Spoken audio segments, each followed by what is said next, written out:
Bonjour alors à toutes et à tous. Vous allez bien? Ben, on va se présenter très rapidement. On ne va pas vous laisser le temps de vous présenter, sinon on est là pour plusieurs jours. Letty? Oui, alors moi c'est Laetitia Belot, donc je travaille au service des relations internationales. Je suis en charge de la mobilité vers l'Amérique du Nord, l'Océanie et l'Afrique du Sud. Et donc avec Dorothea, on est aussi en charge des entretiens de sélection dont on vous parlera une autre fois. Oui. Ça, c'est le meilleur pour la fin. Donc mon nom complet est Dorothea Obreshkova. Je m'occupe, pareil comme Laetitia, sauf le nom qui change. Et je m'occupe par contre, moi, du Royaume-Uni, l'Irlande et les pays russophones qui sont un petit peu moins à la mode en ce moment. C'est presque pas drôle, mais voilà. Désolée. Donc si vous êtes là aujourd'hui, c'est que vous voulez partir à l'étranger. Et si vous êtes là aujourd'hui, vous êtes peut-être déjà allé un petit peu vous aventurer sur nos pages web. J'espère, parce que nous, on est venus vachement préparés. Et si vous êtes un petit peu préparés aussi, comme ça, on peut se rencontrer au milieu et travailler comme une belle équipe. On va faire un tour sur le site internet, parce que pour se renseigner, c'est là où ça commence. Et aussi, la semaine dernière, vous nous avez sûrement vu, moi je reconnais des visages avec qui j'ai été peu aimable s'ils n'avaient pas été sur le site internet, avant de venir sous les chapiteaux au Forum international. Mais il y avait ça aussi peut-être à faire la semaine dernière, plus tout un tas d'autres rendez-vous pendant ces 2 semaines d'International Days où il y a vos conférences par faculté, celle-ci, une autre qui s'appelle Tips and Tricks en fin de semaine, où on va vous parler du CV de motivation et l'entretien de motivation dont vous a parlé Laetitia, le meilleur moment de votre vie. Et puis, il ne faut pas hésiter à venir nous voir aux relations internationales. Vous pouvez aussi nous faire des mails, mais comme depuis la pandémie, on se fait des mails et on chatte par mail, en fait, ça fait trop de mails et c'est assez épuisant et c'est peu personnel, c'est pas rassurant pour vous par mail, des fois c'est hyper long et fatigant. Donc franchement, venez, on aime bien voir des êtres humains en tant qu'êtres humains et communiquer. Aussi, vous avez dans les facultés, notamment dans les grandes facultés, non pas que les autres sont petites, mais la taille des classes est quand même moins importante. À l'IAE, à la faculté des langues et à la faculté de droit, vous avez des référents aussi en charge de l'international. Il y a des pôles internationaux ou juste une personne qui se charge de ça. Donc, il ne faut pas hésiter à voir ces personnes-là aussi. Peut-être pas là tout de suite, mais notamment pour les étudiants de l'IAE et de la faculté de droit, c'est des pôles de plusieurs personnes qui sont très engagées, très motivées, très dynamiques. Vous pouvez aller aussi vous renseigner auprès de ces personnes-là. Vous avez d'ailleurs une réunion tout à l'heure, les licences de l'IAE, si je ne me trompe pas, et celle de la faculté de droit est en fin de semaine. Fac de langue mercredi, fac de philo demain, et fac de lettres, c'était mercredi dernier, je crois. Non, oui. Right. Alors, on va aller se balader sur le site internet en se baladant sur le site internet, parce que j'ai fait des captures au cas où le Wi-Fi nous fait des blagues, mais voilà. Je pense que vous avez tous vu la jolie image qui va avec ce qu'on fait. Donc vous allez sur international et partir à l'étranger, et jusqu'à là tout va bien. Et c'est pas la chute qui compte. C'est l'atterrissage. Alors, envolons-nous d'abord, après on va atterrir là où on veut aller. Donc, vous partez en échange. S'il y en a qui ont compris la blague, quelle culture cinématographique. Les autres, je vous invite à chercher. Donc, là, vous êtes dans le vif du sujet et vous avez 3 entrées qui sont très importantes pour vous, les étapes à suivre, la partie budget et la partie concernant les tests de langue. Je vais y aller aux étapes à suivre. J'insiste sur le budget, ce sur quoi j'ai insisté pendant les 2 jours du forum et ce sur quoi on insiste depuis toujours, en fait, notamment avec Laetitia, nous qui sommes en charge des pays à peu près les plus chers. Où il va falloir budgétiser. Et donc, si on ne peut pas partir en Australie, eh ben, on ira ailleurs, parce que c'est pas, de partout, c'est chouette si on a envie de vivre ça de manière chouette. Pardon. Pour les pays anglophones, donc je passe au 2e onglet, testez votre niveau de langue. Je vous laisse cliquer là où c'est cliquable à la maison. Pour le test de langue, c'est surtout les pays anglophones qui nous demandent des tests de langue. Parfois, pour des pays, notamment les pays en Europe, ce n'est pas les pays qui demandent, c'est nous qui vous demandons, parce que la majorité des étudiants vont postuler pour des destinations anglophones. Et donc, pour vous départager tellement vous êtes tous merveilleux, on a besoin de données quantitatives, notamment le test de langue, vos notes, et j'y reviendrai tout à l'heure pour la sélection, et la note à l'entretien de motivation. J'y reviendrai. Donc, renseignez-vous pour les tests de langue que vous devez passer. Il n'y a aucun moyen de contourner les tests qui sont exigés par les universités partenaires et les scores qui sont exigés, avec chaque fois beaucoup de sous-scores aussi très précis exigés, notamment dans les pays dont s'occupe Laetitia, au Royaume-Uni aussi, le mien. Donc, on va aller se balader dans les étapes à suivre, si vous voulez bien. Un rapide tour, je vais essayer de faire vite, comme ça vous avez le temps de nous poser des questions. Vous avez là aussi encore des choses qui font qu'on est préparé pour vous, et on espère que vous le soyez aussi. Le guide des études à l'étranger, qui existe aussi en papier, mais qui est aussi numérique, pour qu'on rentre dans la planet friendly, n'est-ce pas? Ensuite, vous avez un guide pratique que nous avons rédigé avec le BIP sur le CV, la lettre de motivation et l'entretien de motivation, où vous allez vous révéler ou pas. Et ensuite, les étapes. Je vous laisse. Vous devez déjà savoir à quel moment vous pouvez partir. Et si vous ne pouvez pas partir l'année prochaine, a priori, c'est super d'être là. Waouh, quelle motivation. Mais vous avez le temps. Ensuite, vous avez des rubriques consacrées aux universités partenaires, que vous avez aussi consulté, n'est-ce pas, avec tous nos partenariats. Alors, je vais cliquer là où je connais, parce que, autant. Oups, voilà. Et donc là, vous avez mon nom, mais surtout la liste des universités partenaires et sur quoi on est partenaire. Et sur le côté, il y a encore un diplôme merveilleux où on liste. C'est pour ça que je vous ai dit de cliquer là où c'est cliquable, hein, où on liste les exigences, peut-être on va zoomer un peu, linguistiques. Alors, j'ai pas mis à jour, donc c'est marqué MSH, TQM et compagnie pour l'IAE. Désolé, a priori, vous êtes toujours en licence à l'IAE, donc ça ne change pas. C'est possible de partir dans toutes ces destinations. Vous verrez, il y a aussi dedans, à part l'Irlande et la Grande-Bretagne, toute l'Europe du Nord. Voilà, pour information. Donc, on va retourner en arrière. Vous avez regardé les universités. S'il y a un truc qui n'est pas clair, il ne faut pas hésiter à venir nous voir ou à nous écrire des mails ou à nous appeler. C'est toujours plus facile comme ça que de d'écrire de longs messages. Participez aux International Days. Thank you for coming. Travaillez sur votre budget. Je me répète, hein. Tests de langue. Alors, pour les tests de langue, j'insiste aussi, comme pour le budget, il faut vous entraîner pour les tests de langue. Il ne faut pas être surpris par la forme du test. Même les étudiants qui sont en anglais, je vous prie d'aller voir au moins une fois à quoi ça ressemble. Parce que le jour de l'examen, des fois, on se stresse parce qu'on zappe une question et après, on perd tous ses moyens et après, on se rate et ça coûte juste 250 € le TOEFL. Donc, ça fait un peu cher pour le ratage. Il n'y a pas de rattrapage, en tout cas pas gratuit. OK? Donc, faites bien attention à ça. Le dossier sera publié juste là, à l'étape 6. Et sinon, et aussi sur Net 3, dans la partie internationale. Je vous montrerai aussi je vous dirai où exactement. Il sera à rendre. Alors, il n'est pas encore disponible parce qu'il est un peu tout nouveau cette année. On va tester un nouveau système. Donc, merci d'être cool, ouais, patient et sympa.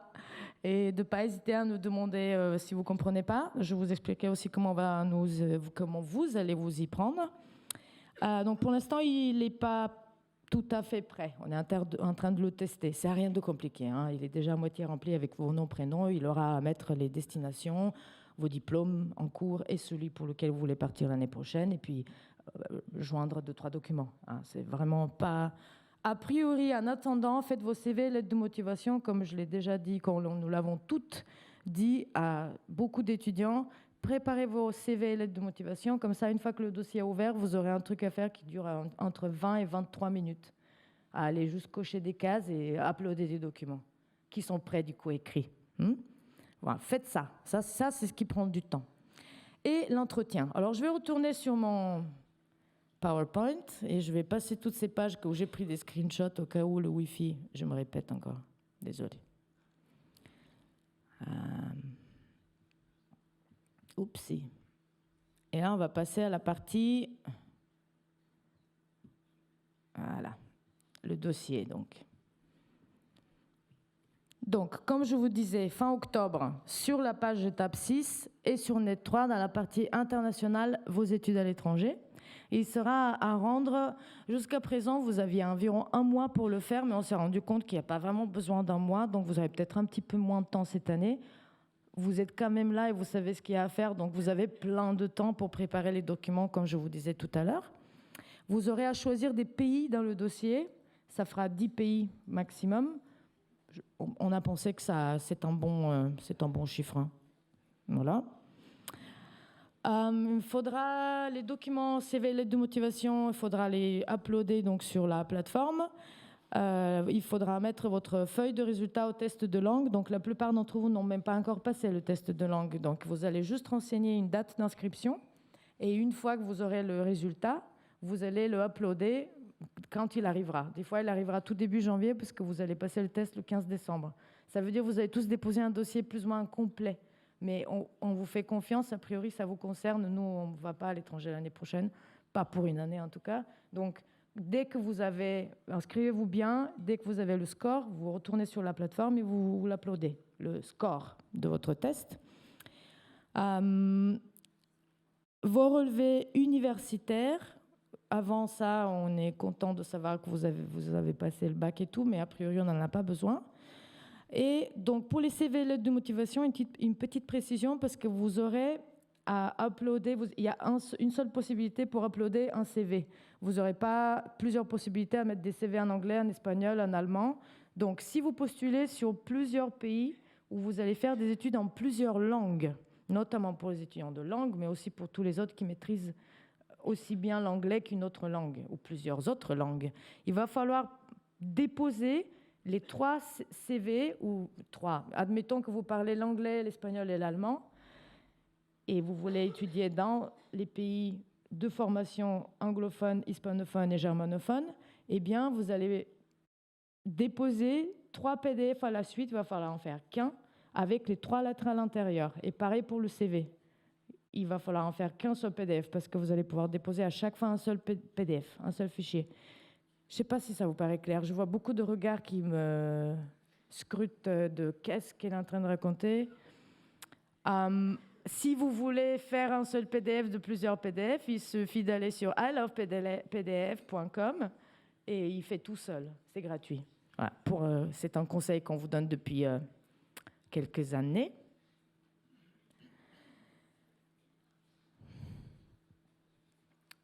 Ouais. Oui. Une fois vos dossiers déposés, on va les vérifier, après quoi on va vous convoquer pour des entretiens de motivation en différentes langues. Alors,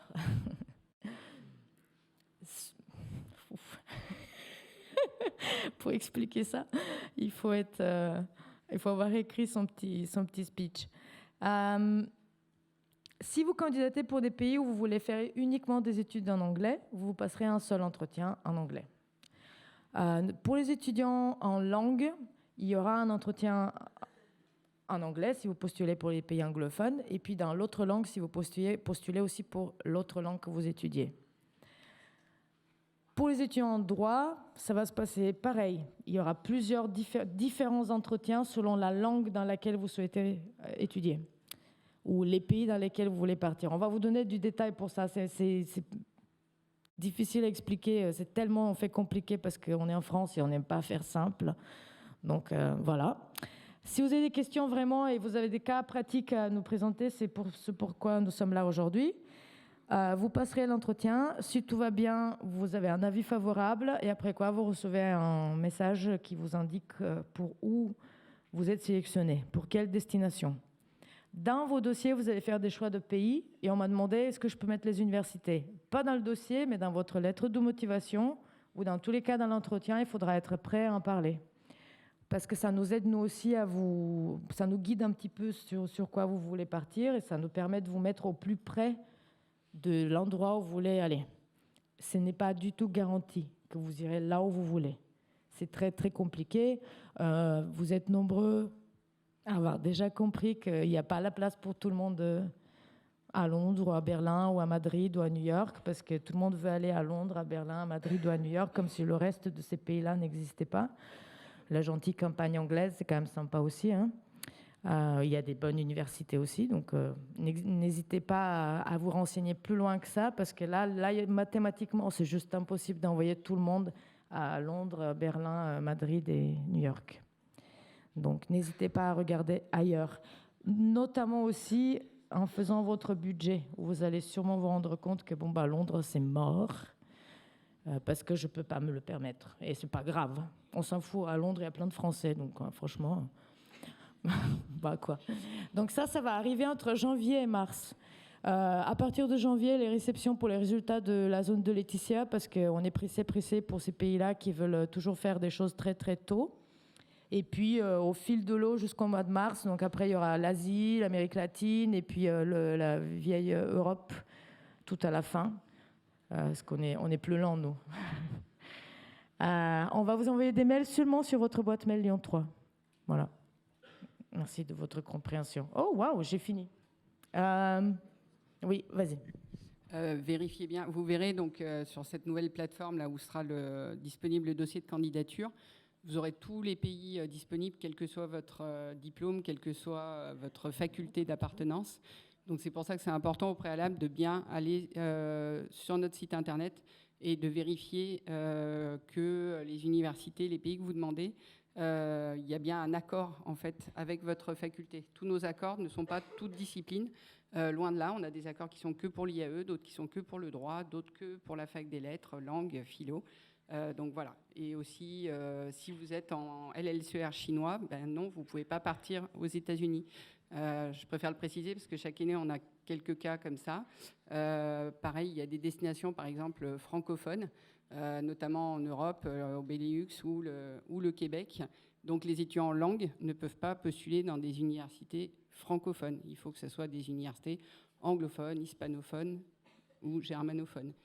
Et aussi, on mettra sur le site internet à votre disposition un petit user guide pour le dossier de candidature avec des captures d'écran pour répondre à d'éventuelles questions que vous pouvez avoir.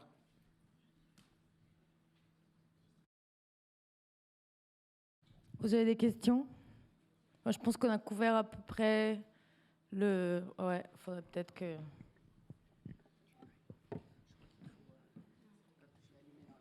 Je déteste ça, je suis pas à l'aise. Là, elle va demander des précisions.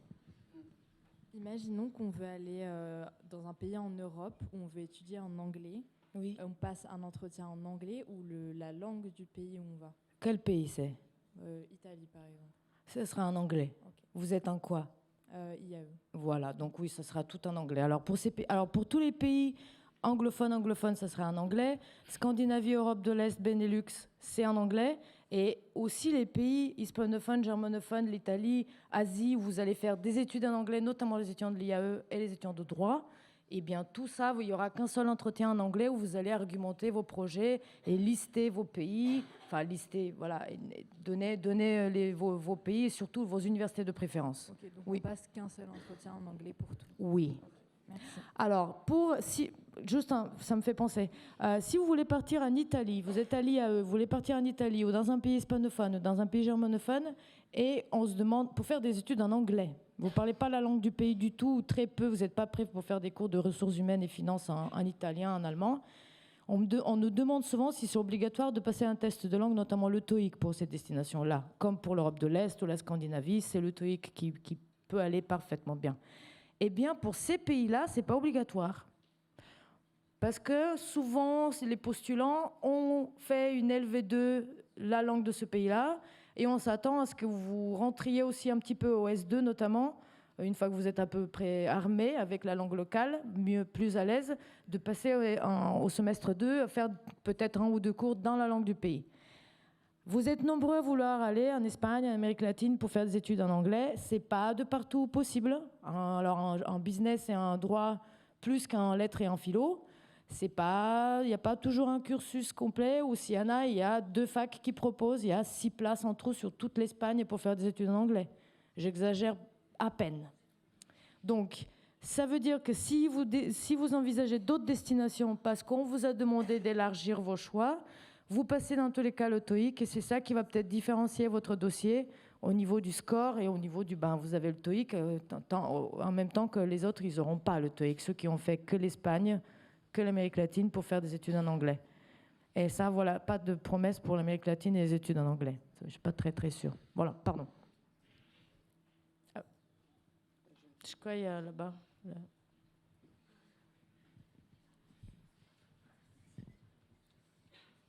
Pareil, c'est aussi une question par rapport aux entretiens. Vous pouvez parler plus fort. D'accord, oui. C'est aussi une question par rapport aux entretiens.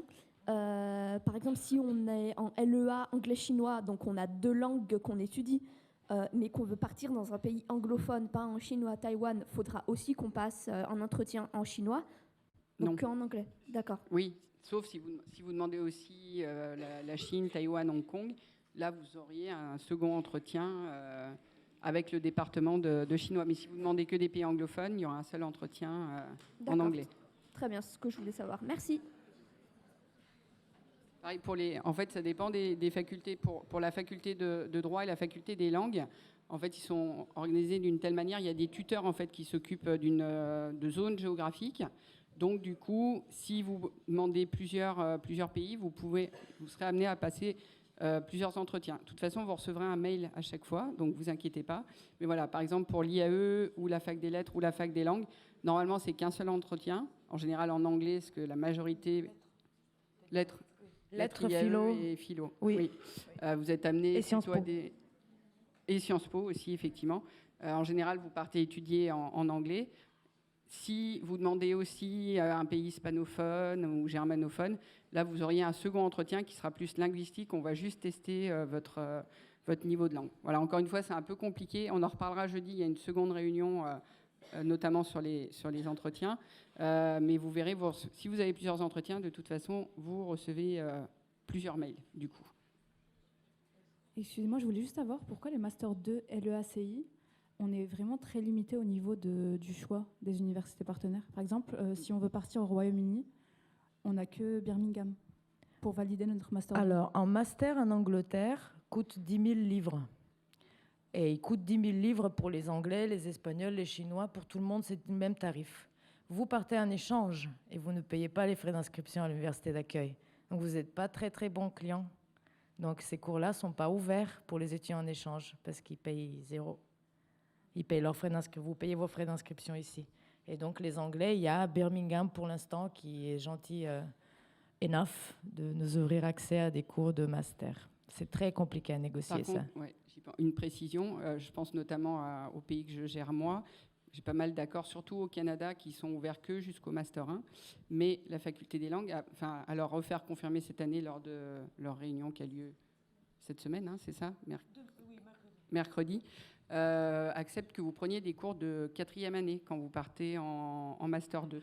Donc du coup, ce qui ouvre, en tout cas chez moi, plus de destinations. Finalement, vous pouvez partir sur des accords où c'est ouvert que jusqu'au M1. Il faudrait quand même en reparler lors de la réunion de la fac des langues mercredi, mais ça avait été possible en tout cas l'an dernier. J'ai juste une seconde question, s'il vous plaît. Pour le score du TOEFL, c'est combien qui est requis pour le Canada? En fait, c'est chaque université a une exigence différente. Ça va entre 80 et 90, des fois un petit peu en dessous. Ouais, ça dépend des universités. Il faut aller regarder à chaque fois le détail. Pour nos pays, il y a une liste avec le détail. Tous les scores exigés. Oui. Ouais. Ça peut monter jusqu'à 100 au TOEFL, notamment pour les juristes. Voilà, vous êtes chanceux. Mais ça va, oui, parfois moins de 80, mais la majorité, c'est au moins 80, jusqu'à 100. C'est variable. Chaque université a ses exigences. J'ai juste une dernière question. Oui, allez-y. Supposons que vous nous proposiez une université, sauf que cette université, ce n'est pas notre premier choix. Est-ce qu'on a le droit de la refuser, du coup? Et si on la refuse, est-ce qu'on a d'autres possibilités ou pas? Alors, vous n'avez pas beaucoup de choix en Angleterre, vous, donc il y a une seule possibilité pour vous. On va vous donner Birmingham, et si vous ne la prenez pas, il n'y a pas d'autre. On ne mettra jamais dans une fac qui ne fait pas ce que vous faites, où il n'est pas possible de faire ce que vous faites. Nous, voilà, encore une fois, on est venu préparer un peu. On a recherché si on a démarché des partenaires, des universités, des facultés. C'est parce qu'il y a des départements et des cours qui peuvent matcher avec ce que vous faites ici. Vous ne partez pas pour faire de la danse classique, a priori. Enfin, faites-en, hein, mais plus les cours que vous êtes censés faire. Vous avez le droit de refuser et on a le droit de ne pas vous donner rien d'autre. Parce qu'il n'y a pas la place. C'est compliqué, vous êtes 800 à postuler, même si on a beaucoup d'accords et beaucoup de places. C'est impossible de respecter le vœu numéro 1 de tout le monde, parce que les vœux numéro 1, c'est toujours les mêmes destinations, Oui. les grandes villes, les universités les plus prestigieuses. Il faut aussi faire des choix par rapport à votre niveau aussi. Un étudiant qui a tout juste 10 de moyenne, qui a tout juste 80 au TOEFL et qui va demander les meilleures universités du Royaume-Uni, du Canada ou de la Suède, forcément il ne sera pas pris, parce qu'il y aura des étudiants qui auront 15 de moyenne, qui auront 90 au TOEFL, qui vont lui passer devant. Donc il faut être réaliste aussi par rapport à votre dossier universitaire. À ce que vous proposez. Voilà, par rapport à votre niveau de langue, et puis d'être flexible. Parfois, il y a des étudiants qui ont des clichés, qui ne veulent pas partir, qui veulent aux États-Unis que la côte Est, la côte Ouest, les grandes villes, les universités les plus prestigieuses. Et en fait, ils sont affectés dans une université, dans une petite ville. Et à chaque fois, les étudiants, ils reviennent ravis. En fait, ils partent en boudant un peu, et en fait, ils reviennent, ils me disent c'était super. Donc, laissez tomber les clichés. Essayez d'être en contact avec les anciens étudiants qui sont partis à l'étranger, qui reviennent, en tout cas pour ma part, tous ravis, franchement. Oui, nous, c'est pareil, au fin fond de la Pologne, au fin fond de l'Amérique, tout le monde revient ravi si on a envie de engage, de jouer le jeu. Sinon, n'y allez pas, quoi. Vous n'êtes peut-être pas prêts. Hein.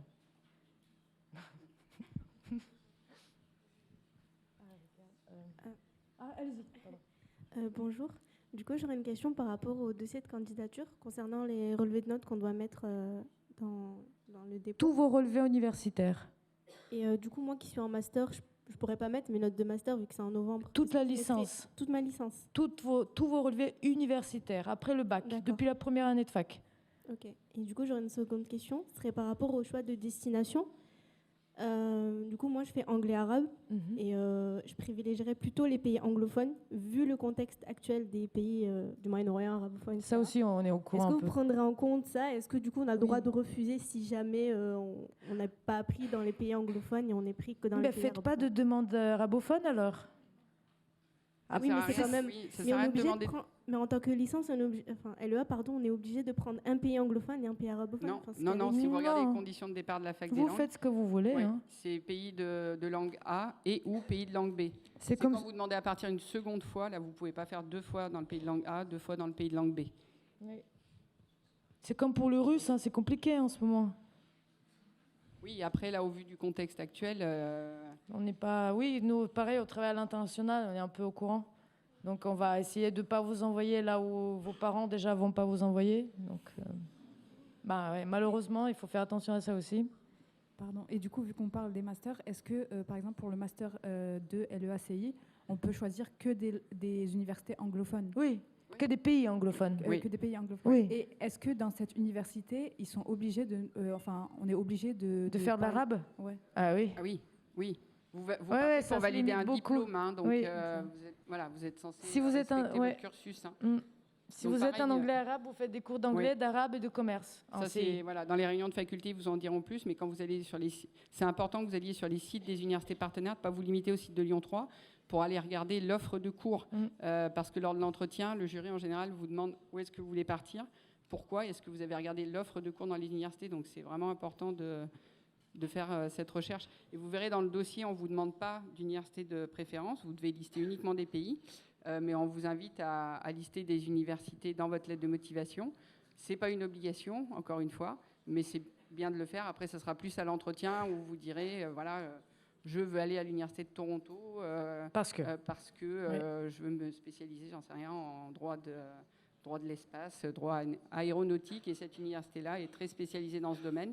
Voilà, c'est un petit peu ça que le jury attend de vous.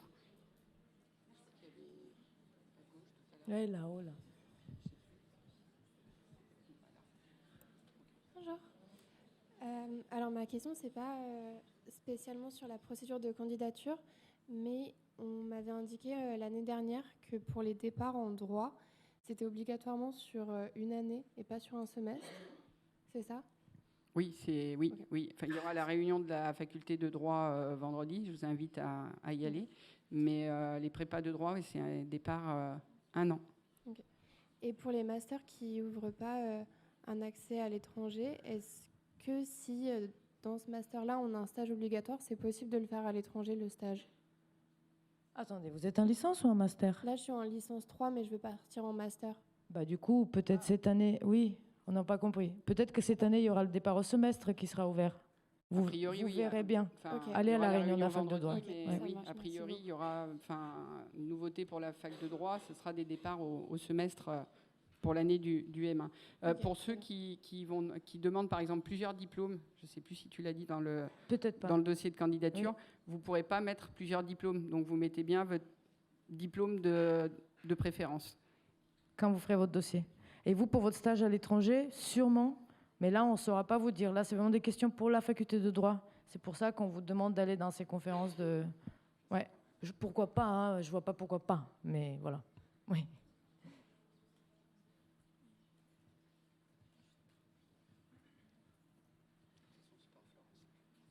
Oui, en plus avec son pied. Bonjour, moi je voulais savoir pour le droit, les candidatures, enfin pas forcément pour le droit, mais pour toutes les licences, la candidature en master, en fait, je ne comprends pas comment elle se fait. Enfin, elle se fait en parallèle ou c'est au sein de l'entretien? Elle se fait en parallèle. Là, en novembre, il faudra déposer des dossiers pour les masters. On vous dira comment faire si vous allez à la réunion de la fac de droit.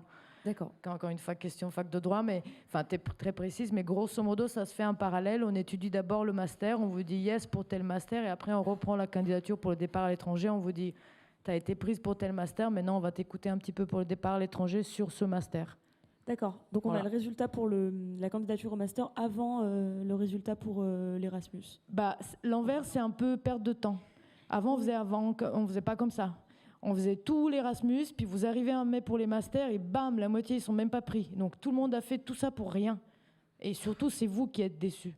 Alors, comme ça, les responsables des masters qui acceptent de partir à l'étranger sur leur formation voient vos dossiers là en décembre, fin d'année, hein, et au plus tard, début janvier, vous avez déjà la réponse qui dit, bon, bah, t'es prise là, ou de partout, choisis. Dans les 3 masters que vous aurez le droit de faire pour le droit et Sciences Po, si vous êtes aussi dans la double licence. Et à ce moment-là, on vous dira, bon, bah, comme tu es prise là, puis tu veux aller dans celui-là de master, pouf, on reprend vos dossiers pour les départs, et là, on vous écoute en anglais, en allemand, en espagnol, sur votre projet de départ et comment il s'inscrit, pour tout le monde là, du coup, comment il s'inscrit dans votre future réalisation personnelle, professionnelle et académique. Pourquoi c'est important de faire ça là au milieu sur tel support. Voilà. Si vous n'êtes pas prise dans aucun master, on va vous proposer de partir sur un autre support qu'on a créé pour la faculté de droit, tellement il y a peu de possibilités à la fac de droit pour partir. C'est le DU, un diplôme universitaire de droit international, qui est décliné sous 4 sous-formes, plus 1 en relations internationales. Donc, il y a 5 DU comme ça, qui ont un vrai programme. Vous partez comme un étudiant en échange. Hein. C'est pas pareil, encore une fois, danse classique, c'est à côté des cours. Hein. Flûte ou suédois, ce que vous voulez. Donc, on va vous proposer ça. Ça fait que c'est une année entre la L3 et le master. À vous de prendre ou de laisser. Si vous laissez tomber tout, vous laissez tomber tout. Puis en avril-mai, vous repostulez comme de normal pour partir en master, pour rester à Lyon, hein, mais pour entrer en master. Voilà. Mais allez quand même à la fac de droit. Et ça, c'est valable que pour les juristes. Que pour les juristes, hein, les Sciences Po. Pour les autres étudiants des autres facultés qui veulent partir l'année de leur M1, la candidature en master se fait avec les autres étudiants. Donc, ce qui veut dire que, par contre, il se peut, par exemple, que vous ayez été sélectionné pour partir, vous avez votre université de destination, elle aussi vous a accepté, et malheureusement, vous n'êtes pas pris en master. Donc, si vous êtes pris dans aucun master, malheureusement, l'année s'arrête là, puisque vous restez étudiant Lyon 3, donc il faut que vous partiez sur un support académique, sur un diplôme. Bonjour, je voulais savoir en double licence, si on voulait pas partir dans une université qui fait la double licence mais la scindée, enfin candidater pour une des deux licences, est-ce qu'on peut candidater par exemple pour la LEA et la gestion en même temps? Alors, la double licence, on ne peut pas la faire n'importe où. Oui. On peut la faire à Dublin. Sur tout le monde anglophone, c'est Dublin, où il y a 3 places. Mais il faut faire l'autre langue qui convient. Quelle est votre autre langue? Chinois. Donc, a priori, on y fait du chinois. Vous êtes en grande concurrence là pour la double licence. Sur le chinois, j'ignore si dans les pays de langue chinoise, on peut faire Je crois la qu'il y a double une licence. université en Asie qui propose de suivre le double cursus. Il faut vous renseigner auprès de M. Yang, qui est le coordinateur Asie. C'est ça la question? Ouais. Non, c'était pour, par exemple, moi je veux la faire en 4 ans et partir dans... Vous voulez scinder? Oui, c'est ça. Scindez là. C'est la meilleure des solutions. Et pour la candidature... Vous voulez partir en quoi l'année prochaine? Bah, j'hésite justement entre gestion ou LEA. Est-ce que je peux postuler pour les deux ou faut vraiment... Non, ça nous embête en fait. Non, ok. Ouais. Non, on n'a pas du tout envie de s'occuper de ça. Ça Non, marche. vraiment, pourquoi faire simple, encore une fois? Donc je postule pour une des licences alors. À un moment donné, il faut prendre une décision. De toute façon, Oui. vous n'allez pas faire les deux. Oui, ça marche. Et vous pourrez repartir l'année d'après sur l'autre cursus, enfin si vous le souhaitez. Ou vous pouvez l'arrêter, ou le reprendre à 100% ici en France. Vous avez le choix. Merci.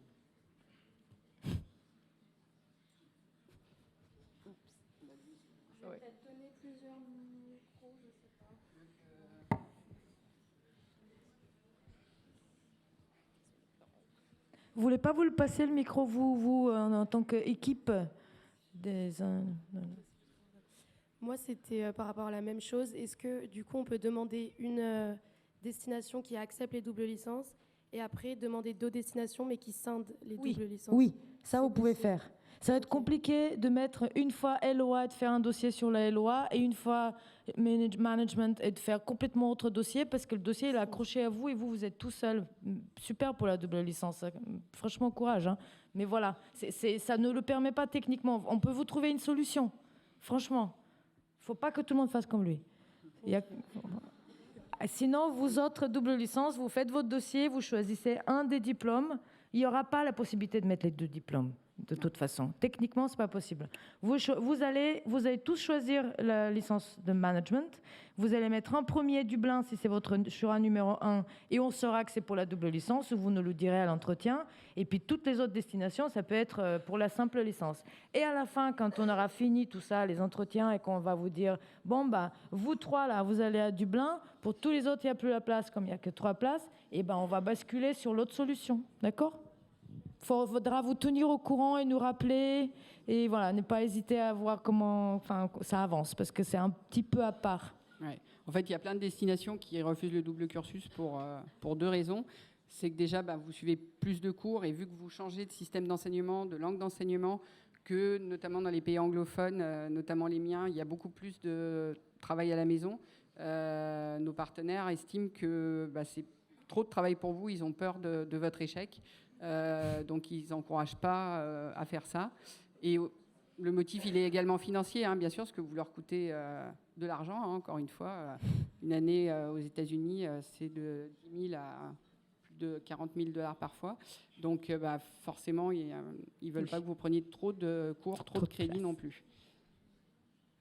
Même pas qu'ils comprennent la notion de double licence, mais comment ça, tu veux qu'ils prennent 80 crédits? Voilà. D'autres? Okay. Allez-y. J'avais une autre question. C'est si je passe le TOEFL, est-ce que je peux quand même partir dans des pays d'Europe ou c'est nécessairement le TOEIC? Comment? Si je passe le TOEFL, est-ce que je peux quand même faire un échange en Europe ou c'est nécessairement... Le TOEFL, c'est le monde entier. Okay. Donc ça marche aussi en Europe? Le monde entier. L'Europe et l'Angleterre, ça fait toujours partie du monde entier. Hein. Okay, voilà. Ça sert à rien. Si vous avez un TOEFL, ne repassez pas le TOEIC. Okay. Voilà, il est valable partout. Pas besoin de passer les 2 tests. Par contre, le TOEIC n'est pas valable partout. Ok, merci. Est-ce que vous voulez passer... Voilà. Ouais. Allez, ils vont travailler un petit peu. C'est très physique. Bonjour, alors j'avais une petite question, c'est à propos des entretiens, parce que vous avez parlé des entretiens, mais je voulais savoir comment ça se déroule et qu'est-ce qu'il faut le plus mettre en avant durant ces entretiens. Alors, j'en parlerai plus en détail jeudi. Alors, je sais que du coup, pour vous, ça fait beaucoup de réunions, je vais en parler un tout petit peu. En gros, on va très souvent, après, ça dépend un petit peu des jurys, ils n'ont pas tous les mêmes méthodes, donc c'est dur de résumer, mais en général, ils vous demandent de vous présenter. Ensuite, ils vont vous demander où est-ce que vous voulez partir, pourquoi, dans quelles universités. Donc voilà, ce que je vous disais tout à l'heure, c'est pour ça que c'est important d'avoir regardé l'offre de cours dans les universités, les pays que vous demandez. Ensuite, ils sont là aussi pour tester votre niveau de langue, donc anglais, espagnol, allemand, chinois, selon les destinations et votre discipline. Et après, ils vous demandent quel est votre projet académique et professionnel. Ils vont plus accentuer pour des étudiants qui partent en master par rapport aux licences, forcément. Voilà. Et puis après, ils peuvent poser des questions, regarder un petit peu votre CV, vous poser des questions sur vos expériences, si vous en avez, sur vos loisirs, hobbies, etc. Donc, il faut être prêt. Il ne faut pas gonfler trop votre CV ou mentir sur votre CV parce que ça va vous revenir voilà, en pleine face, si je puis dire. Merci.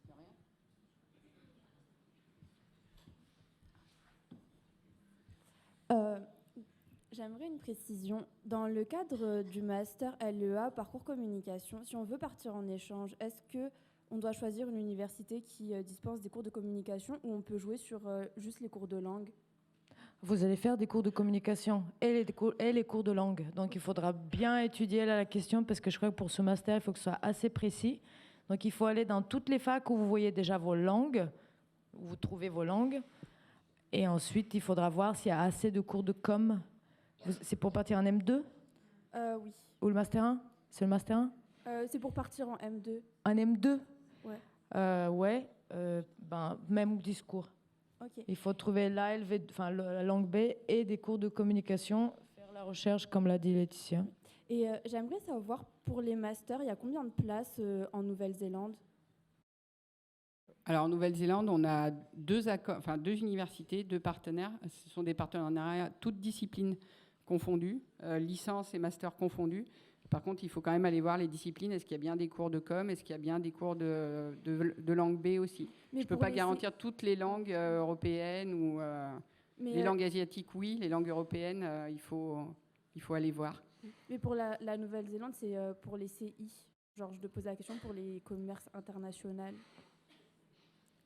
Moi, j'ai pas entendu. Moi non plus. Je sais pas comment vous faites. Il faut parler plus fort. Hein. N'ayez pas honte. Hein.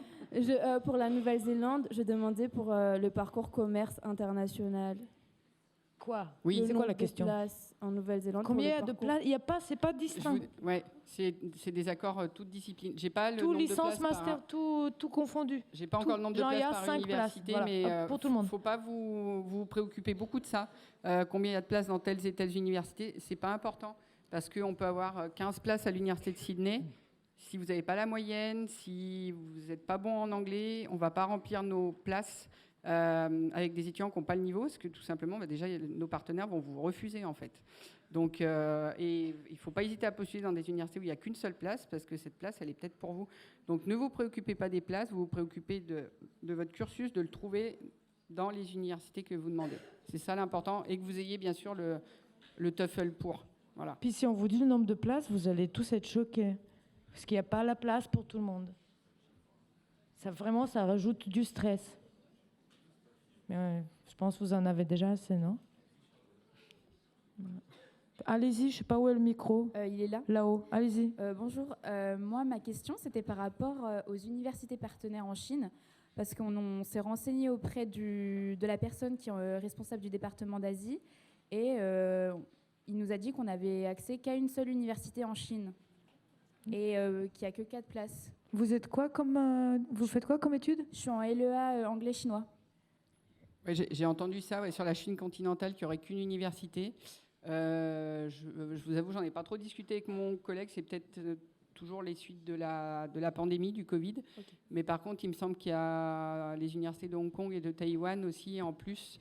Voilà. Je ne connais pas les raisons ni... Okay. c'est vraiment lui qui gère. Elles sont ouvertes au LEA, Hong Kong, les universités de Hong A Kong? priori, oui, je pense. Hong Kong et Taïwan, il y a des enseignements en chinois, évidemment. Donc, allez voir Lucien Yang, font partie de la Chine. Donc, qui vous dira. Il a même fait une réunion, non? Oui, il l'a fait cette semaine. Pour l'Asie, M. Yang, il fait encore des réunions de zones où il y a... Je ne sais pas s'il y a la Chine. Je sais qu'il a fait Corée et Japon. Mais, je crois qu'il y a Chine, Taïwan. C'est vraiment et Hong Kong, M. Yang, aux relations internationales. Il est dans le même bureau que moi en mezzanine, qui pourra vous donner les possibilités de départ en Chine. Ok. Et j'avais une deuxième question. Je ne sais pas si vous y avez répondu ou pas. Mais est-ce qu'on a une possibilité de partir dans le pays de notre troisième langue? Si vous n'avez pas fait les deux autres, non, a priori. Non. Ça, c'est pareil, c'est pas nous qui faisons, c'est la fac des langues qui décide. Ouais, mais c'est langue A et langue B, vos deux langues principales en LEA. C'est la priorité. Merci. Pas la LV3. Pour un troisième départ, oui. Ok. Waouh.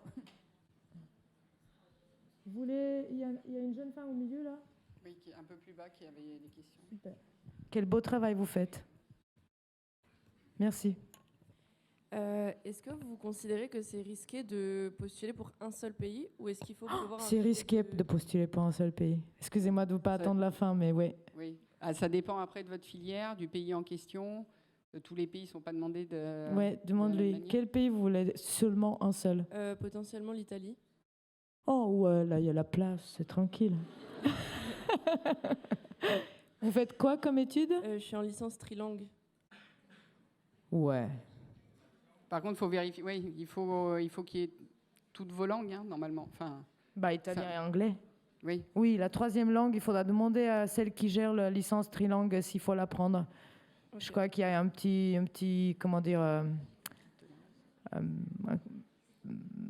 compromis sur la troisième langue. Mais oui, pour l'Italie, c'est vraiment pas le souci. Ouais. Okay. On a plein de partenariats pour vous notamment. Ma collègue vient de me dire, pour les départs en Chine, il y a une réunion ce mercredi à 16h en salle 2. Voilà, c'est marqué sur le site internet. Donc voilà, pour ceux qui se posaient la question pour les départs en Chine, d'essayer d'assister à la réunion. Si vous ne pouvez pas, d'aller voir monsieur Yang. Vous avez fini du coup? Oui. Ouais. Vous voulez passer?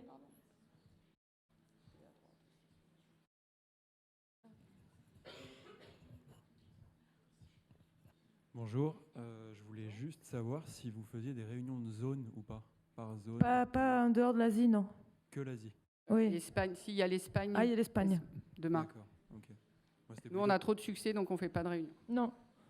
Voilà. Non, on a. Par contre, vous avez sur le site de l'université, vous avez les replays des réunions des années précédentes qui ont été filmées, enregistrées pendant la pandémie. Donc, vous avez les replays des réunions de zone. Okay. Vous cliquez sur le lien, vous arrivez sur la chaîne YouTube de l'université. Il y a des réunions de zone, des anciennes réunions de faculté. Voilà. Si après tout ça, vous avez encore des questions avec le site web et tout, parce que nous, pour le coup, on a mis beaucoup d'informations qui sont chiffrées, qu'on ne tient pas à retenir du tout, notamment les scores au TOEFL. Regardez un petit peu tout ça, faites un petit peu votre choix en fonction de ce que vous faites comme étude, parce qu'a priori, on ne peut pas aller de partout, selon notre formation. Et après, revenez nous voir, on vous fait la réunion de zone. Hein. On vous expliquera si encore c'est pas clair. Venez nous voir aux relations internationales selon les zones. Ok, c'est au bureau là-bas. Le bureau là-bas, c'est marqué relations internationales. Dans la cour sud en mezzanine. Oui, il y a une banque d'accueil et puis nous on est au-dessus avec les collègues ici devant aussi. Ça marche, merci. Je vous en prie. Ouais, il y a pas mal de... Je sais pas.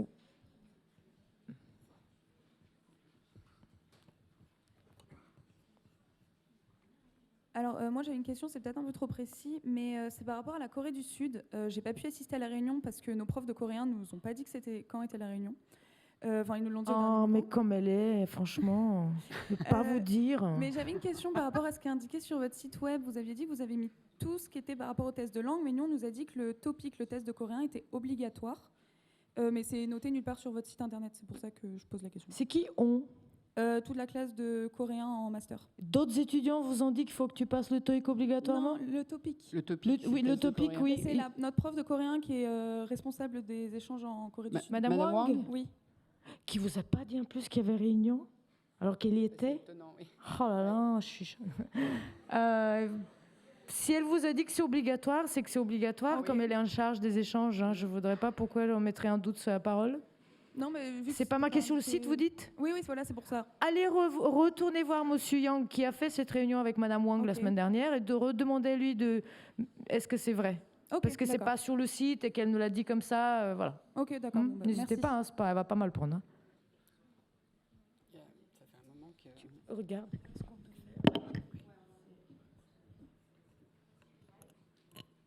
T'en donner un là-bas.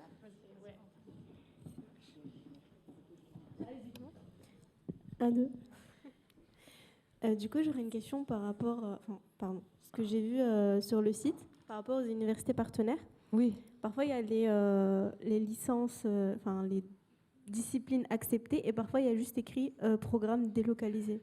Oh, ça ne vous concerne pas beaucoup, les programmes délocalisés. Mais c'est quoi, du coup? Le programme délocalisé est un master de Lyon 3 qui est enseigné en sa totalité dans des universités à l'étranger, où, pour le coup, ce n'est pas les étudiants qui y vont, parce que c'est les profs qui vont pour enseigner pour les étudiants locaux.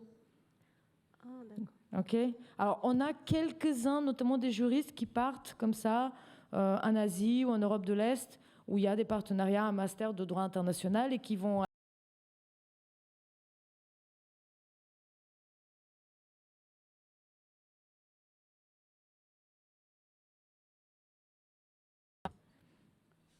Ouais, peut-être... moi, j'avais une question par rapport à la traduction des relevés de notes. Il ne faut pas le faire, là. Il ne faut pas le faire ni pour les États-Unis, ni pour rien. Non, ça c'est plus pour nous. C'est le dossier que vous après, faites. Voilà. C'est après que vous aurez éventuellement besoin de traduire vos relevés de notes une fois que la sélection Lyon 3 sera passée et que vous ferez un dossier de candidature pour l'université partenaire. Parce qu'une fois que vous êtes sélectionné par nous, c'est pas fini. Voilà. Et du coup, au moment où il faut qu'on fasse traduire le relevé de notes, est-ce qu'il faut qu'on passe par un traducteur assermenté? Non. Okay. Non. Vous le faites vous-même. C'est nous vous qui, passez par vous. Qui vérifions vos traductions. Et après, vous pouvez, mais ça va vous coûter cher, quoi. Ça doit être 40 € la page, donc quand vous êtes en master... faut budgétiser, on vous l'a dit. Hein. Allez-y. J'ai juste une question, parce que j'ai pas pu assister malheureusement aux réunions des bourses. Et je voulais juste savoir, est-ce que les bourses elles étaient garanties que pour les étudiants français et pas les étudiants étrangers? Non, aucune discrimination d'origine. D'accord. Tout le monde a le droit d'une bourse de mobilité du moment où elle est sélectionné pour un départ à l'étranger. Donc en mars, quand on aura tous les résultats et vos noms seront sur les listes, on va commencer, peut-être pas en mars, mais dès mai, juin, juillet, selon les destinations dans lesquelles vous partez, on va vous contacter et vous dire, vas-y, toi tu vas au Royaume-Uni, au Canada, Japon, tu fais ton dossier région, et tous ceux qui partent en Europe, ils feront un dossier Erasmus. Sauf si la région attribue la bourse qu'aux étudiants qui partent en diplôme national. Donc les juristes et les Sciences Po qui partent en DU ou les étudiants de l'IAE qui partent en certificat de professionnalisation, là la région ne vous accordera pas de bourse, c'est uniquement en diplôme national. Et il y a aussi le cas si vous avez la nationalité du pays dans lequel vous partez. Ils considèrent aussi que vous retournez chez vous, même si ce n'est pas du tout vrai. Là, dans ces cas-là, ils ne donnent pas la bourse non plus. Il y a 2-3 exceptions, mais a priori, vous êtes... c'est pas parce que vous n'êtes pas de la région, français, européen, je ne sais quoi, que vous n'êtes pas éligible. Voilà. C'est pas grand-chose, mais c'est déjà un petit coup de pouce. C'est pour ça qu'on les appelle les aides à la mobilité. Parce qu'on vous aide. Et ça ne vient pas comme un salaire. Et il y a un gros bout qui vient à l'arrivée et un autre qui vient à votre retour en France. Donc, partez avec des mallettes, avec des liasses. Et est-ce qu'on peut avoir, par exemple, des questions au niveau des fourchettes du budget qu'on devra peut-être anticiper? Oui, alors, ce que vous pouvez faire, c'est aller un petit peu déjà vous promener sur les sites des universités dans les pays où vous voulez partir. Souvent, il y a une sorte de student guide où on chiffre. On fait tout ça. On remplit même des fois des trucs en ligne. On nous demande combien ça coûte le transport, la nourriture, le vivre sur place, le logement qui est très cher dans certains pays. Allez regarder. En moyenne, pour le plus cher, c'est quoi, 15 000 € pour l'Australie, plus? Oui, voire un petit peu plus, ça va dépendre. Mais oui, Sydney, New York ou Los Angeles, ça va même être peut-être plus proche des 20 000. Des 20 000, ouais. Oui. Donc encore une fois, il y a des choses sur Internet. Et après, si vraiment vous avez besoin de contacter un ancien sortant qui est parti en Australie ou aux États-Unis ou ailleurs, Voilà, vous venez nous voir et puis nous, Oui, on peut vous mettre en vous contact. transmettre des adresses mail. On a plein d'étudiants qui sont prêts à répondre à vos questions, à vous raconter un peu leur expérience. Regardez aussi les pages Facebook des universités où il y a toujours des pages dédiées à l'international où ce genre de choses se discutent. Tout le monde se pose la même question là. Mais combien ça va me coûter?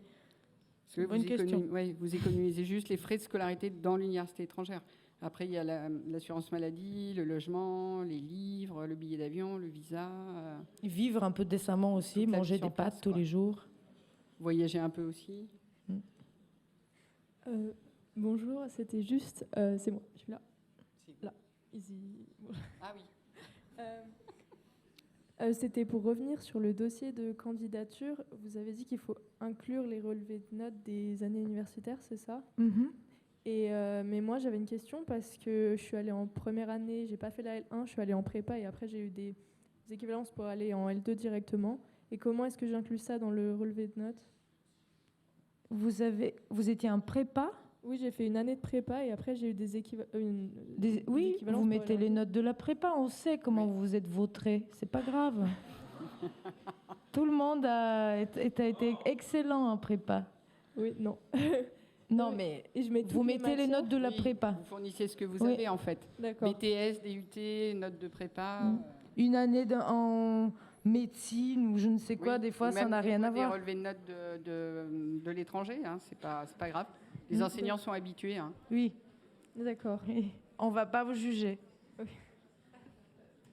Pour le CV, je ne sais plus si tu l'as dit, mais il faut qu'il soit... Vu que là, c'est la sélection Lyon 3, vous pouvez le faire au format français. Hein, CV français, vous n'amusez pas à faire un CV oui, le format importe moins que le fond.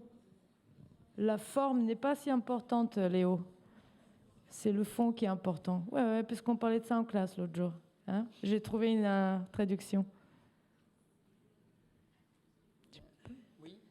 Oui, du coup, j'avais une autre question pour la procédure de candidature. Vous avez dit qu'on énonçait nos vœux en fonction des pays, mais du coup... En fait, si ça vous intéresse pas, vous pouvez vous en aller, s'il vous plaît, parce qu'on n'entend pas ce qu'elle raconte. Du coup, je parlais des vœux par pays quand on postule pour partir à l'étranger. Comment se passe la hiérarchisation des vœux? Est-ce que dans les pays, les universités... Vous choisissez pas les universités, juste les pays dans le dossier. Juste les pays, on met aucune université. Oui, après à l'oral, vous direz, moi, alors j'ai mis Angleterre en premier, je veux surtout aller à Manchester et nulle part ailleurs. Aucune autre fac ne m'intéresse. Et puis ensuite, j'ai mis en deuxième l'Italie et je veux seulement aller à Bologne ou à Milan. Et basta. Et ensuite, ok? Oui. Il y a pas, on va pas dans le dossier même, il n'y a pas. Mais vous, après, vous pouvez argumenter vos choix lors de l'entretien.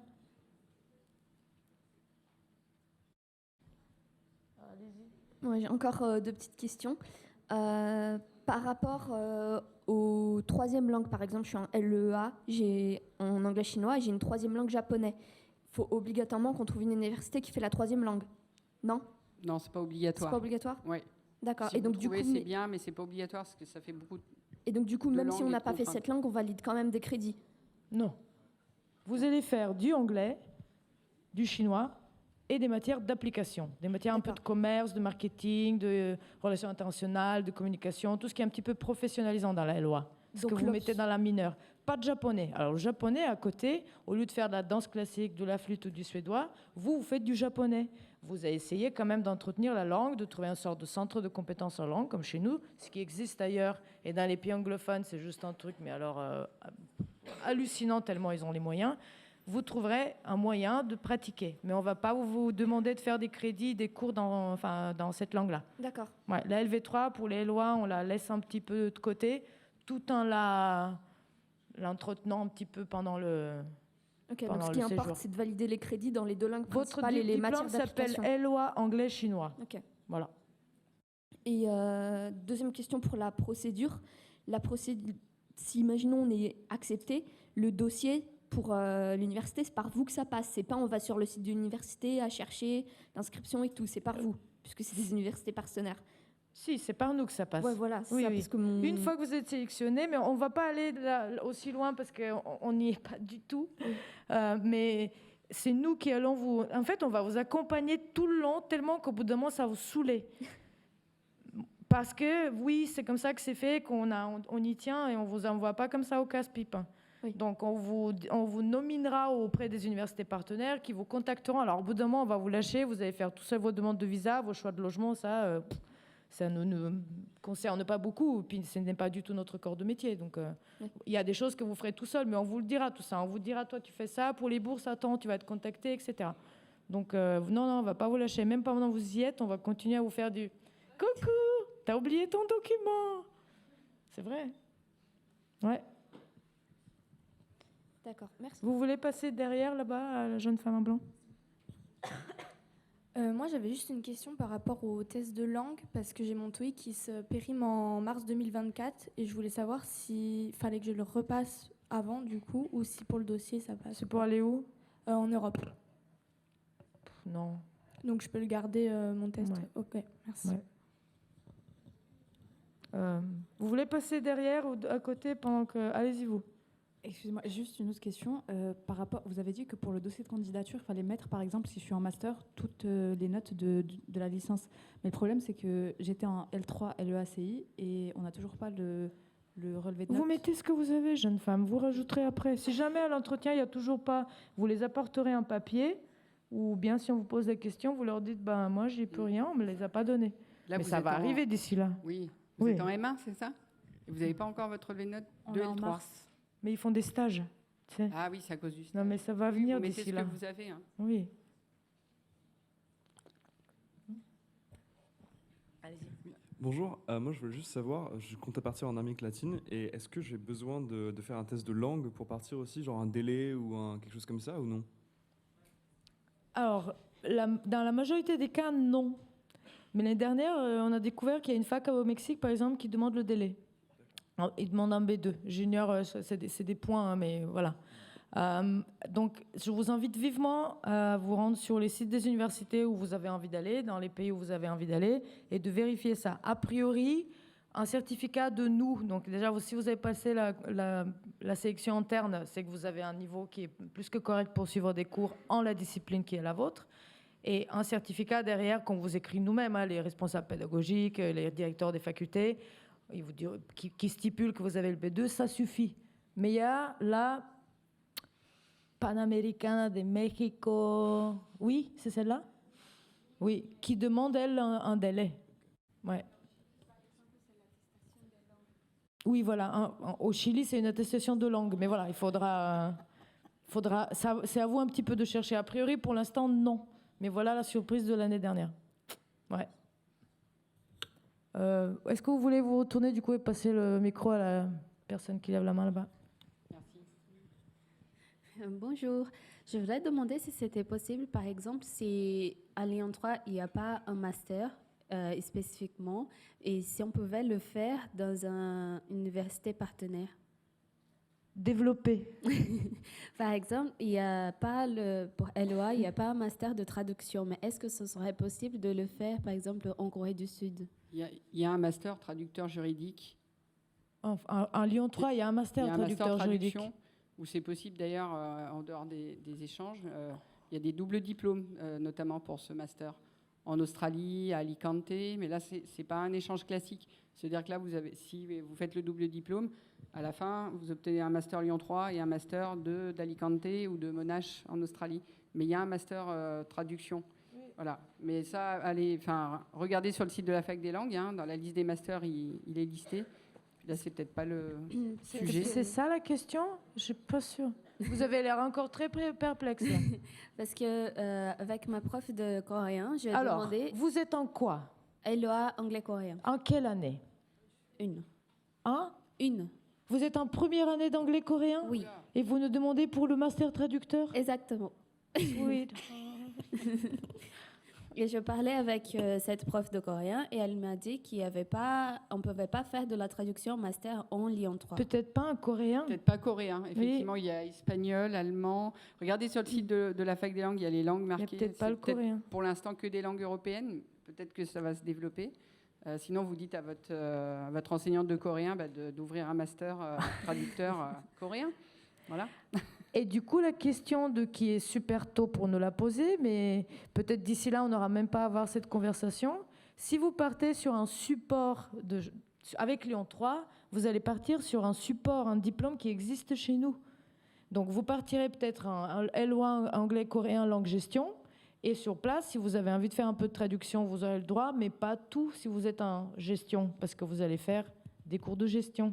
Donc ça ne va pas être possible d'aller de respecter ce que nous vous proposons ici et d'aller dans votre sens de votre projet professionnel. Ça va être compliqué. Vous n'allez pas partir sur un truc qui n'existe pas. Vous allez devoir changer d'université, quoi. Ou partir de vous-même, de manière individuelle, vous inscrire en Corée et faire ce que vous avez envie de faire là-bas. D'accord. Voilà. Pour le moment, en tout cas.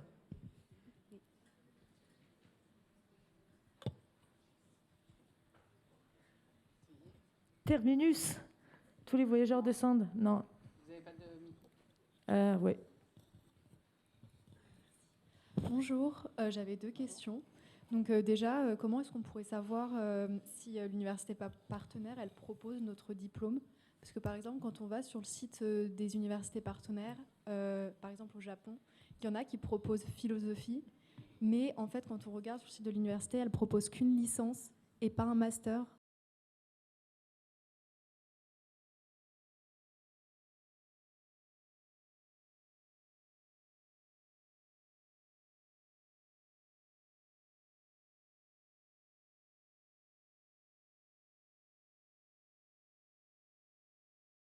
En Asie, parce qu'il n'y a pas leur cursus en anglais, en fait. Donc, il y en a quelques-uns. C'est dans toute l'Asie, ouais. Du coup? Oui. Okay. Donc, regardez. Yang, mais c'est rare. Il y aura des cursus de business et de droit en anglais, mais lettres et philo, c'est un peu plus rare. On n'a pas de licence entière en anglais, nous, ici, un géo ou un philo non plus. Donc, c'est compliqué de faire un vrai échange, vous voyez. D'accord. Et n'importe où, l'équivalence, il faut vraiment s'inscrire à un master? Non. Non, vous c'est prenez l'équivalence des matières? Oui. On ne vous demande pas, vous ne cherchez pas votre diplôme. Oui. Vous trouvez des équivalences de cours. Donc, vous ouvrez la maquette de votre diplôme à Lyon 3, vous cherchez les équivalences de cours. Vous allez peut-être devoir choisir des cours dans plusieurs diplômes, voire dans plusieurs facultés différentes. OK. Voilà. Oui. Quand vous allez sur les pages des universités, un peu comme la nôtre, vous allez dans les pages internationales, et souvent, vous allez avoir deux chemins.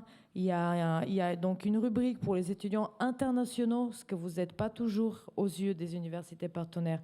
Les étudiants internationaux, c'est les étudiants étrangers, ce qu'on appelle ici. Tous ceux qui arrivent à titre individuel, tous ceux qui sont assis avec vous en classe et qui font le parcours comme vous, qui ne sont pas en échange, qui font la totalité du diplôme. Ce n'est pas vous. Vous êtes les étudiants en échange.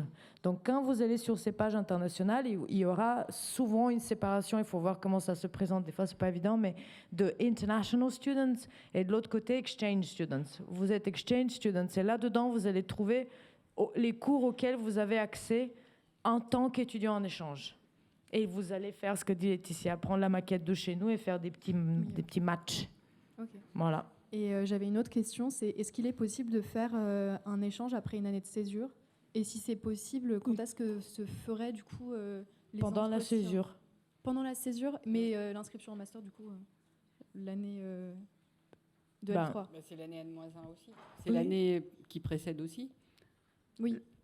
Là, vous êtes en L3? Oui, je suis en L3. Du coup, généralement, les inscriptions en master, du coup, ça se fait cette année. Puisqu'il faut être inscrit en master pour la césure, mais par contre, les échanges, ça se fera pas cette année, mais pendant la césure. Pendant la césure, vous allez repostuler, prendre la température sur les dates et tout ça là, dans un an, si vous partez l'année prochaine en césure. D'accord. Donc vous refaites tout ça, vous passez l'entretien en ligne, tout va bien, et vous partirez du coup sur le support Master 1 cette fois-ci, pour valider le Master 1, si tout va bien. D'accord, merci. Vous pouvez... Bonjour, moi je suis en doctorat et je me demandais si ce qui a été présenté aujourd'hui me concernait totalement, si c'était la procédure que je devais suivre à l'identique ou si je devais me remettre davantage à mon directeur ou au laboratoire. Je suis affilié à l'IETT. Oui. C'est plutôt ça? Le deuxième. Oui. Oui, à voir avec le service de la recherche et votre école doctorale. Ouais. Oui. D'accord. Là, mais il y a des doctorants qui partent, en tout cas, notamment au Japon, ou je sais qu'il y en a au Canada, peut-être ailleurs, parce que c'est pas vraiment nous, on n'est parfois informés, parfois non, ça dépend. Voilà, mais c'est plus à voir avec votre école, ouais. Donc ça passerait pas par vous et ce serait plutôt le laboratoire. Pas directement, non. On vous accompagnera au niveau des bourses, si je ne me trompe pas. Vous allez dans nos listes à un moment donné, on va vous considérer comme un étudiant qui part à l'étranger, mais avant ça, c'est tout à voir avec votre école de recherche. D'accord. Centre de recherche, ouais. Il y avait une question. Oui. Si vous pouvez Est-ce que vous voulez faire passer, s'il vous plaît?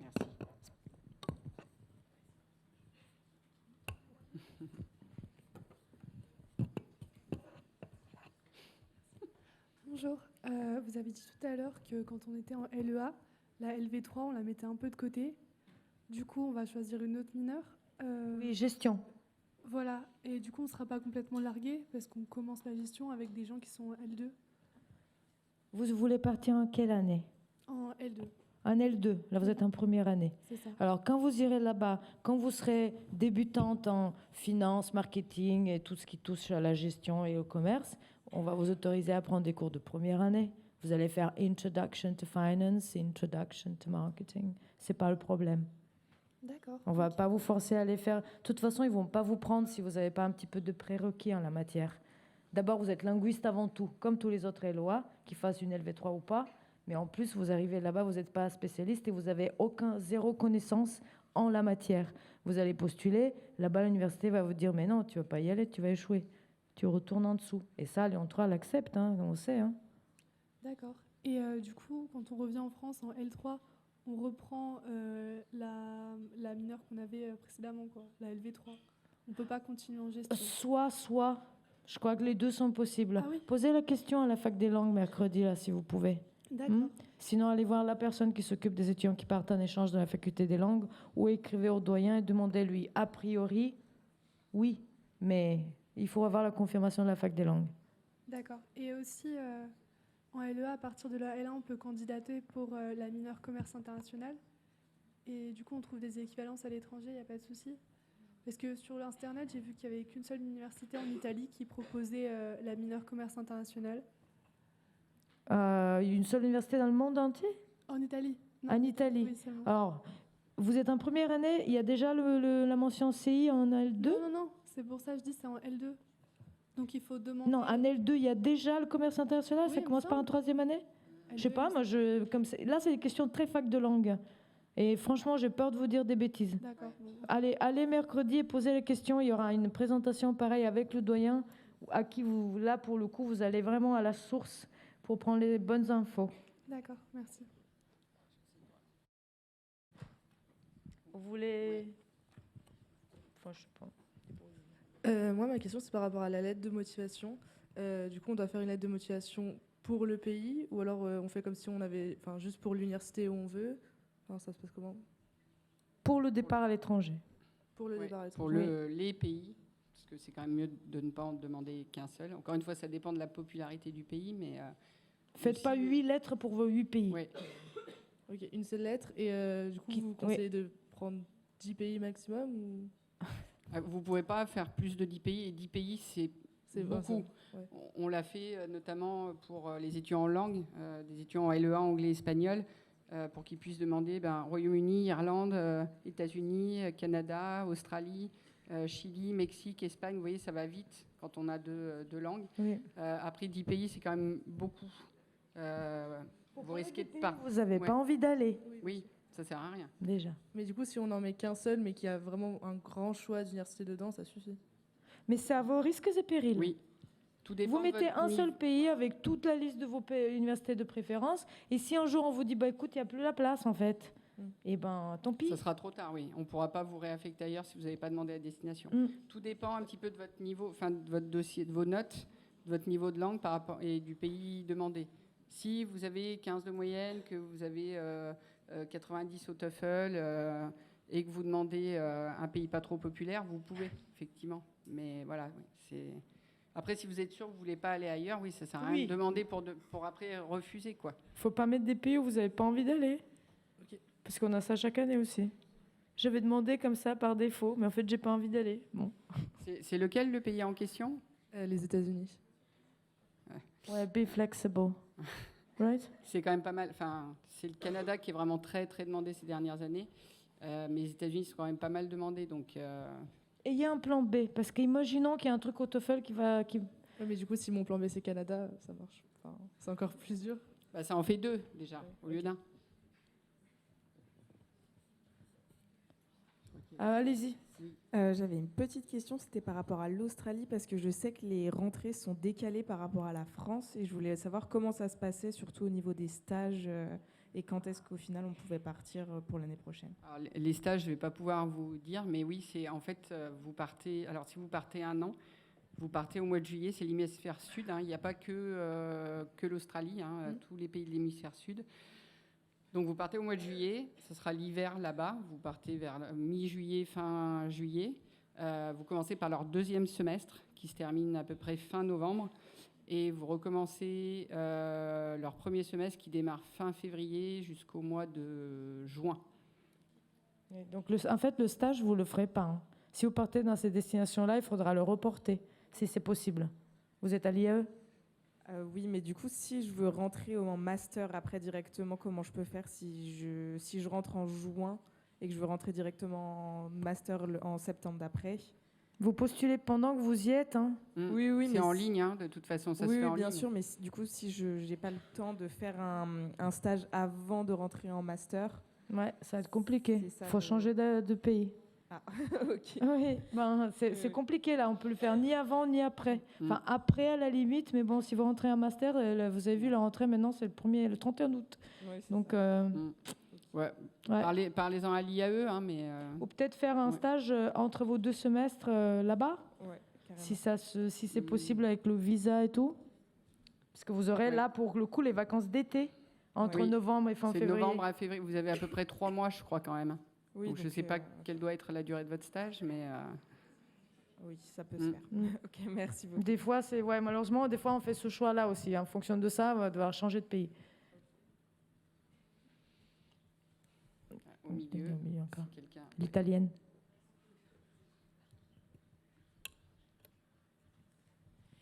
Si jamais il y a une ville ou une université où on n'a vraiment pas très envie d'aller, est-ce qu'il faut le préciser aussi en entretien? J'ai pas compris. Ça fait pas très positif de dire là, non. Non. Et si on explique en quoi elle ne nous correspond pas Bah, si c'est un motif académique, ça va. Si c'est financier, ça va aussi. Parce que c'est pas un aéroport international, parce qu'on nous l'a déjà sorti. Oui. Non, ça va pas. Ça va énerver le jury, je pense. On a des étudiants de plus en plus qui nous disent, moi je fais beaucoup d'entretiens pour l'Europe du Nord et l'Angleterre, et qui nous disent, moi surtout pas Londres, parce que je peux pas me le permettre. Et ça, on peut entendre. Okay. Comme vos camarades là, avec l'arabe là, qui me disent non, merci. Donc ça s'entend aussi. Okay. De manière un peu positive, mais pourquoi pas dire pas cette fac-là pour des raisons... pas le truc de l'aéroport, franchement. Oui, il faut vraiment axer, c'est un projet académique avant tout. On sait que c'est aussi personnel, que vous allez y gagner en maturité, que vous y allez pour profiter, pour voyager, faire la fête, rencontrer de nouvelles personnes. Ça, le jury en est conscient, mais lors de l'entretien, il faut parler, il faut penser académique et professionnel. Et pas parler de « je veux partir en voyage à l'étranger, je veux aller à New York parce que j'ai jamais visité New York ». Voilà. Je veux découvrir des nouvelles cultures. Oui. Évidemment. Mais avant tout, vous parlez de vos études, de vos plans, projets professionnels, académiques. Et après, on se doute, comme elle dit Laetitia, vous allez faire la fête et rencontrer des nouvelles cultures. Sinon, on ne ferait pas ça. Hein.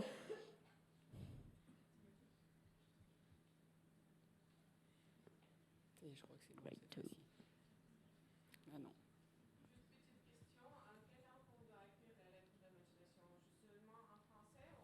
non. Non. Non, en langue du pays. Ouais. La langue d'enseignement. C'est-à-dire, si vous demandez les pays nordiques ou les pays d'Europe centrale et orientale, on ne va pas vous demander de la faire en suédois ou en roumain, ou ce sera des études en anglais dans ces pays-là. Selon dans quelle langue vous voulez étudier sur place. Alors, si jamais vous êtes polonophone et vous voulez faire du polonais en Pologne alors que vous n'êtes pas en langue, vous ne mettez pas la lettre, vous la mettez en anglais. Hein. Parce qu'on ne saura pas trop la lire en polonais.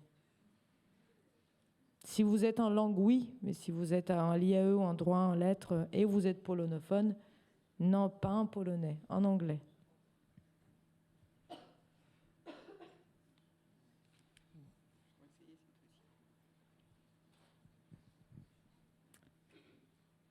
Vous voulez passer le micro à la jeune femme devant, s'il vous plaît? Du coup, toujours pour la lettre de motivation, si on veut partir dans un pays arabe, est-ce qu'on l'écrit en français, en arabe ou en anglais? En arabe. Vous êtes en langue, vous? Oui. En arabe, alors? Oui. Alors, pour les étudiants de langue asiatique, ça va être compliqué de le faire en coréen, chinois et japonais. Je crois que vous n'avez pas encore tout à fait le niveau, Ouais, en ça, licence notamment. Il faut voir avec le coordinateur, mais oui, ça va dépendre un peu de la destination. Mais oui. Si, pour l'Asie, il y en a qui font au moins le CV, mais il n'y a pas d'obligation, je crois. Ça dépend aussi déjà si vous êtes en licence, en master. Si vous êtes en L1, LLCR chinois, le jury ne va pas vous en vouloir si votre CV n'est pas en chinois, je pense. C'est reparti. Oui. Vous voulez redonner derrière, là-bas, s'il vous plaît?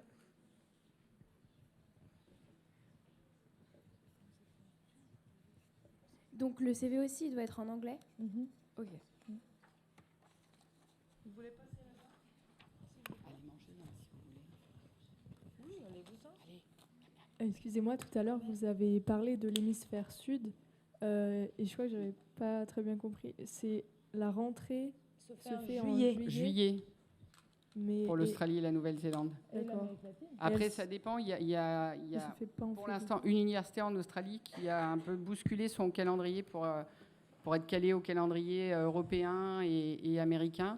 Donc là, c'est un peu décalé. C'est plus en août, la rentrée, alors que les autres universités australiennes et néo-zélandaises sont restées sur le calendrier classique. Vous avez les calendriers sur les sites des universités, hein, mais voilà, vous commencez l'année en juillet. Ah, c'est pas en février. Comment? Elle se termine en février.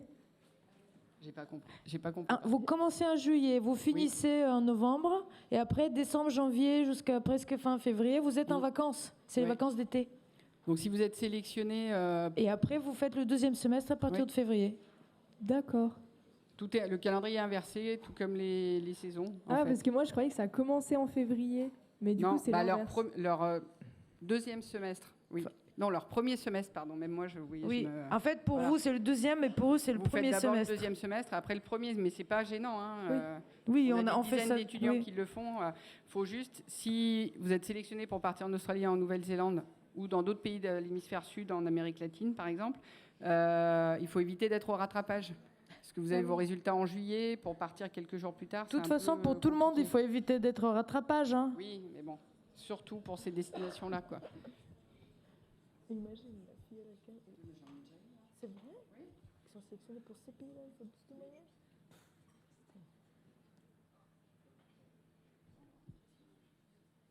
Merci de votre coopération. Merci. Bonne journée. Merci, bonne journée.